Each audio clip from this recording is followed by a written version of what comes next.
95% of the people who are in prison, they're gonna get out. So it behooves us to find a way to give everyone a second chance. Even some people who committed some things that were really, really bad. Because if we leave these folks so alienated, so marginalized from society, their probability for committing another crime goes up.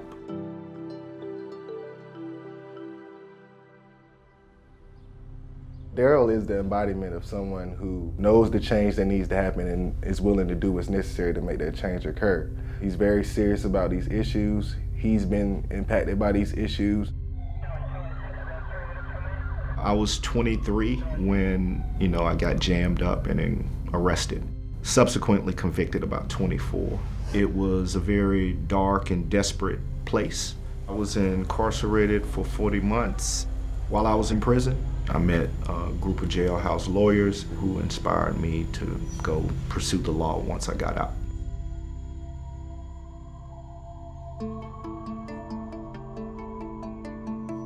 When I first met Daryl, I really was inspired. I was going through a hard time in my life before I had met him. And he always used to say, I can't tell you to stop doing this if I don't have something to give you to help you stop.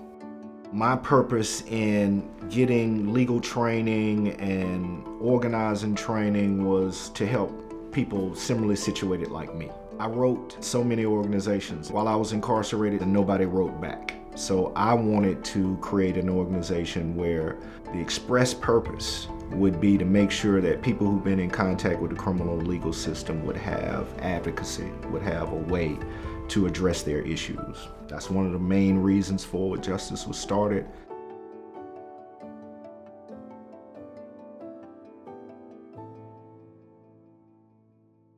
Daryl allows me to be exactly who I am, and I respect who he is. I'm a recovering crack addict. I'm a habitual felon, according to the state of North Carolina.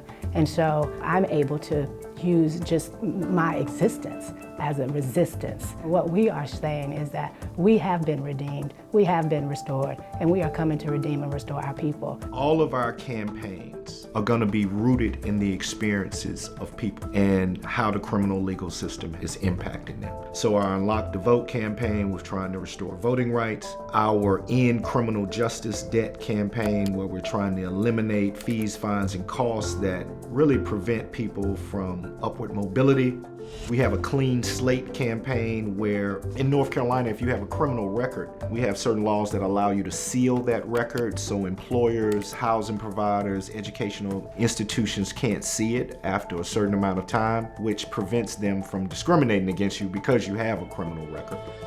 Accountability is not synonymous with punishment. You can hold someone accountable for harm, but that doesn't mean that they have to be punished or that it has to be punitive or retribution. If you lock me up for stealing and I get out, I'm gonna continue to steal because the basic needs have not been met. We can engage in a process where a person is accountable for their behavior and agrees to not engage in that behavior again, because that's really what we want to see happen.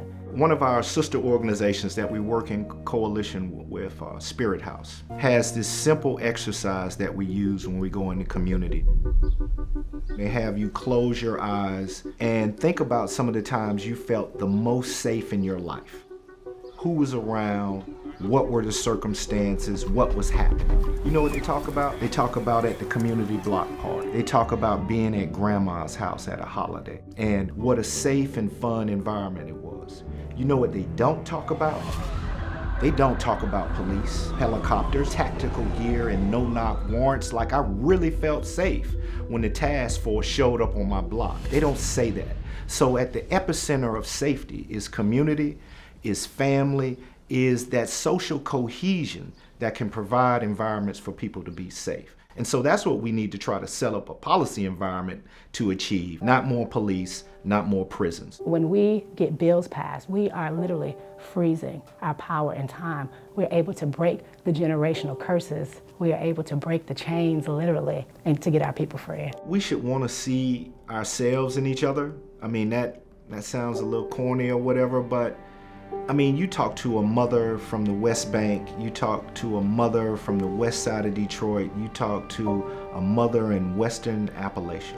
They want the same things. They want a safe place to be able to raise their families. They want their children to be able to grasp towards the ladders of opportunity and achieve what they want to achieve. We aren't so different, right? If we can really buy into that, we can get the best and the brightest from everybody and hopefully create that beloved community that Dr. King talked about.